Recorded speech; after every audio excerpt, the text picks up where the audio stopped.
everybody! It's me, Carmine DiStefano, the Bookman.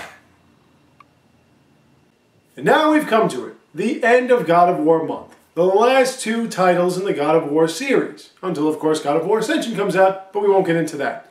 These two games were originally released on the PSP, then re-released in the God of War Origins Collection HD re-release on the PS3. You got all that? Well, let's take a look at the first title, Chains of Olympus together. Shall we? Game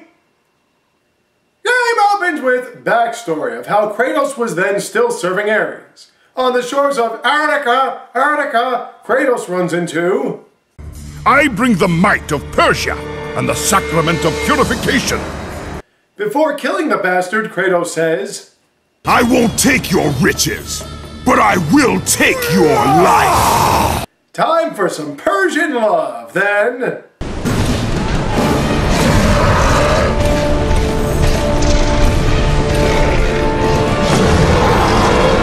Wow, a big thing in the beginning of God of War? Never! Kill this beast before seeing Helios, the sun, get taken down, leaving room for the god of dreams. As you no doubt have guessed, I am Morpheus. Kratos then hears an update from Athena! There is no one to keep Morpheus from seizing permanent power. Inside the Helios chariot temple, we speak with his topless sister Eos. At least it's a good sight. She guides him to resurrecting Helios' horses. His memories of his daughter lead him to, get this, Hades! We haven't been there in a while. Above the river Styx we meet... Who calls for the ferryman? Ghost of Sparta. He throws Kratos into the depths. Down there we notice... the mighty Titans.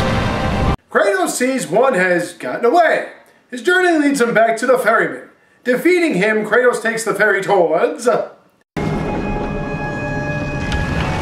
something on the shore caught his attention. Once more, the remembrances of his deeds haunt him. Chasing after the sound of his daughter, he encounters... Choose your words carefully, Ghost of Sparta. You address the goddess of the underworld. Persephone, a dead Greek broad they almost named a car after. Yes, Persephone. She tricks Kratos into relinquishing his power so he could be with his daughter. The catch is, she now has the means to help Atlas destroy Olympus while the souls of the damned remain in limbo. Kratos denies his daughter to save humanity. He faces off against Persephone at the top of this tower. He then chains Atlas back up. With Zeus's gauntlet, he finishes the queen of the underworld off. Now we know what Hades was talking about. And I have not forgotten that it was you who butchered my beautiful queen. Atlas is slated to keep Olympus on his back. He tells Kratos, I ask you, Spartan, what good is the promise of an Olympian? It is all I have, Atlas! Okay, so let's take a look at Ghost of Sparta together. Shall we?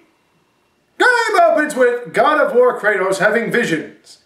He takes a ship through Poseidon's city Atlantis, despite Athena's warnings. Not listening, he bumps into the massive Scylla. After fighting the creature, Kratos is led to a temple. Inside, he notices lying out... Another trick of the gods. No, my son. It is me. She tells him his captured brother, Deimos, still lives. Dying, she reveals who his real father is.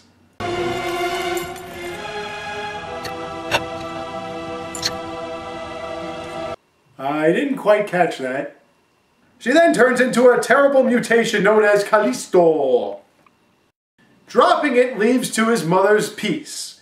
He's then dragged to the Atlantis core by the Scylla. He whoops it, then opens the way to the Titaness Thea. Taking her power gets him further, then has him fight the Scylla again! Kill it for good this time. This gets Kratos to the city of Crete.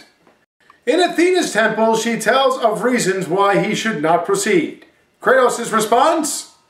There is much you do not know. Be warned. They will all try to stop me. Sato! A dying soldier warns Kratos of Death's daughter, Ilias.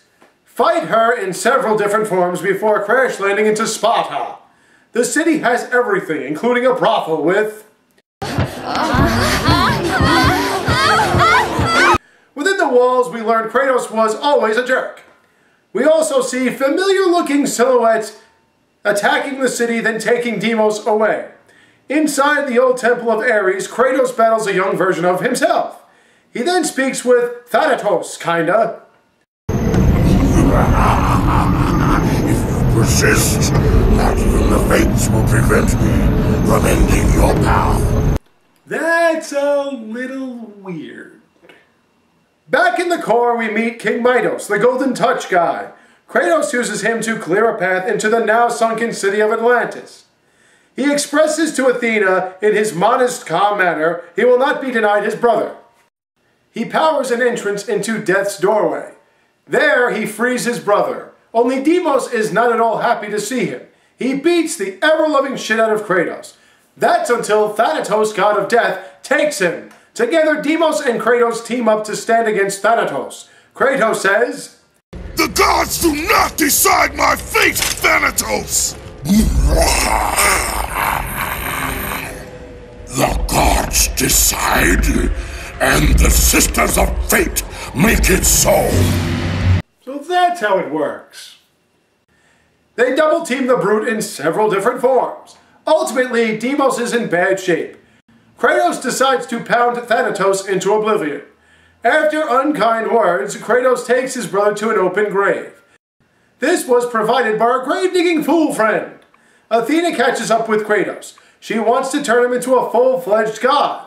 He denies her, bringing Athena to say, Forgive me, brother. And that's pretty much it. So what did I think of these games?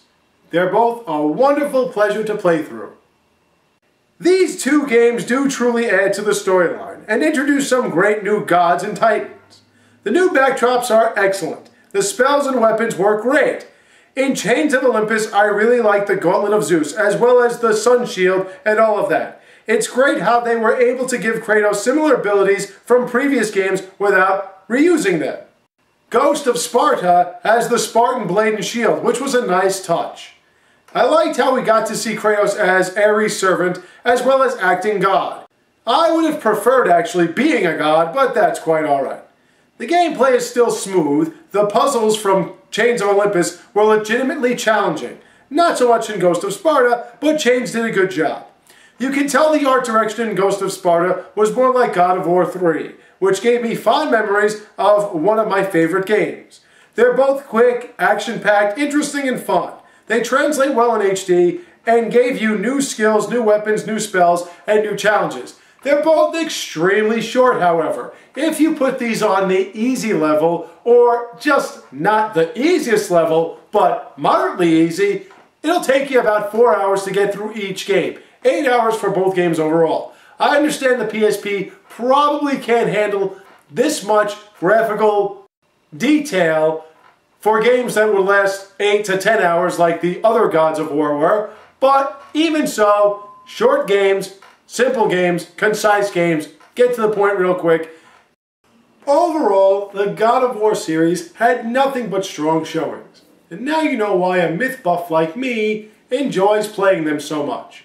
Thank you all for watching. I have more for you soon to come, so stay tuned, take care, and have a great day.